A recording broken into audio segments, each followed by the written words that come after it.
طبرانی کی ایک صحیح روایت ہے، ابو العاص ثقفی نبی صلی اللہ علیہ وسلم سے روایت کرتے ہیں، آپ نے فرمایا روزانہ آدھی رات کے وقت آسمان کے دروازے کھول دیے جاتے ہیں اور ایک پکارنے والا فرشتہ پکارتا ہے کوئی دعا کرنے والا جس کی دعا قبول کی جائے، کوئی سوال کرنے والا جس کا سوال پورا کیا جائے، کوئی مصیبت زدہ جو دعا کرے اور اس کی مصیبت دور کر دی جائے. یعنی آدھی رات کے بعد دعائیں قبول ہونے لگ جاتی ہیں.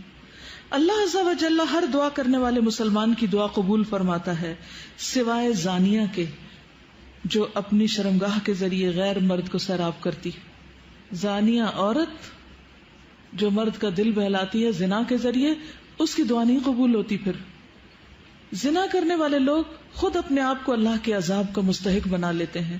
عبداللہ بن عباس کہتے ہیں رسول اللہ صلی اللہ علیہ وسلم نے فرمایا جب کسی بستی میں زنا اور سود عام ہو جائے تو گویا اس بستی کے لوگوں نے اپنے آپ کو اللہ کے عذاب کا مستحق بنا لیا کہ ان پر کسی بھی طرح کا عذاب آ جائے. پھر اسی طرح زانی کو دنیا میں بھی اللہ کی طرف سے سزا مل کے رہتی ہے.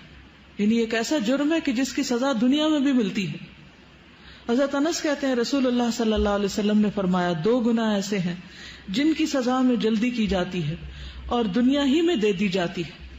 نمبر 1 زنا اور نمبر 2 والدین کی نافرمانی، ماں باپ کی بات نہ ماننا. اور آپ دیکھیے کہ جو شخص ایسی بیماریوں میں مبتلا ہو جاتا ہے، یعنی زنا جیسی بیماری میں مبتلا ہو جاتا ہے، تو پھر اس کو ایمان کیسے رخصت ہوتا ہے؟ اس گناہ کو چھپانے کے لیے جھوٹ پر جھوٹ بولتا چلا جاتا ہے. ایک نہیں کئی ایک جھوٹ بولتا ہے. اور جب کوئی انسان جھوٹ بولتا ہے تو اس کے منہ کی بدبو سے فرشتہ کئی میل دور اس سے چلا جاتا ہے. اس سے اللہ سبحانہ وتعالیٰ کی پروٹیکشن ہٹ جاتی ہے اور وہ شخص ذلیل ہو کر رہتا ہے. دنیا میں بھی انسان پر طرح طرح کی بیماریاں اور طرح طرح کے مصیبتیں نازل ہوتی. پھر بڑھاپے کی عمر میں زنا کرنا اللہ کے غضب اور غصے کو بھڑکاتا ہے. اللہ تعالیٰ قیامت کے دن 3 لوگوں سے بات نہیں کریں گے غصے کی وجہ سے، اور نہ جنت میں داخل ہونے کے لیے پاک کریں گے. ابو معاویہ حدیث کے راوی نے کہا اور نہ ہی اللہ سبحانہ وتعالیٰ ان کی طرف نظر کرم فرمائیں گے اور ان کے لیے دردناک عذاب ہے. نمبر 1 بوڑھا زانی، دوسرا جھوٹا حکمران، اور تیسرے متکبر فقیر. پھر اسی طرح جس بستی میں زنا عام ہو جائے وہاں موتیں بہت ہونے لگتی ہیں، موت کی کثرت ہو جاتی، قتل کی کثرت ہو جاتی. پھر اسی طرح کسی بھی غیر حاضر شخص کی بیوی سے زنا کرنے والے شخص پر اللہ تعالیٰ قیامت کے روز ایک سانپ مسلط کر دیں گے.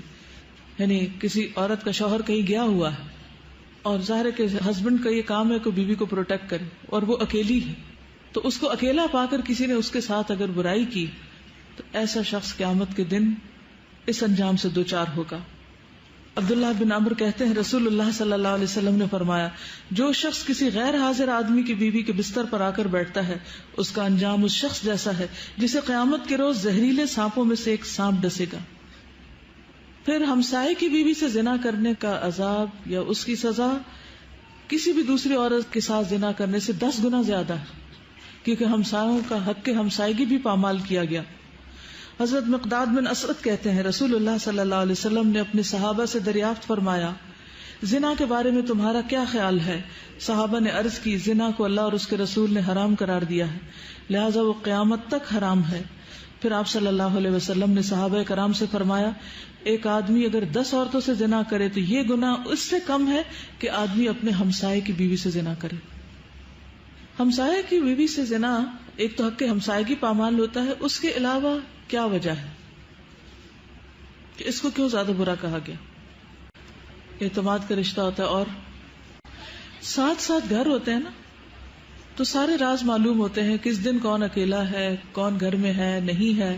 پھر اسی طرح تانک جھانک کے مواقع بھی ہوتے ہیں اور کئی طرح کی خرابیاں اس میں آ جاتی. کسی بھی وقت پیس آف مائنڈ نہیں رہتا، انسان ایک خوف کا شکار رہتا ہے. کیا آپ کو پتا ہے کہ آخرت میں ایسے شخص کا انجام کیا ہے؟ کسی کو معلوم ہے؟ جو دنیا میں زنا کرتا ہے قیامت کے دن اس کا انجام کیا ہے؟ شابش.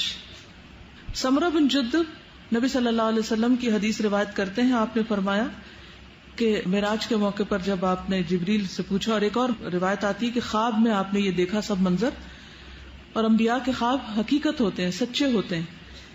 تو انہوں نے جبریل اور میکائیل سے پوچھا کہ جو مناظر آپ نے مجھے دکھائے ہیں ان میں سب سے پہلے جس شخص پر آپ کا گزر ہوا اس کے جبڑے نتنے اور آنکھیں گدی تک لوہے کے آلے سے چیری جا رہی تھی، تو یہ کون تھا؟ تو بتایا گیا یہ وہ شخص تھا جو صبح کے وقت گھر سے نکلتا، جھوٹی خبریں گھڑتا جو آنن فانن ساری دنیا میں پھیل جاتی، اور اب میڈیا کے ذریعے ایک جھوٹ پوری دنیا میں کروڑوں بار ملٹی پلائی ہو جاتا ہے، اور ننگے مرد اور عورتیں جو آپ نے تنور میں جلتے دیکھے، کتنا ٹائٹ ہوتا ہے، وہ زانی مرد اور عورتیں تھیں، یعنی دنیا میں زنا کرنے والے مرد اور عورتیں اس تنور کے اندر آگ میں جل رہے تھے۔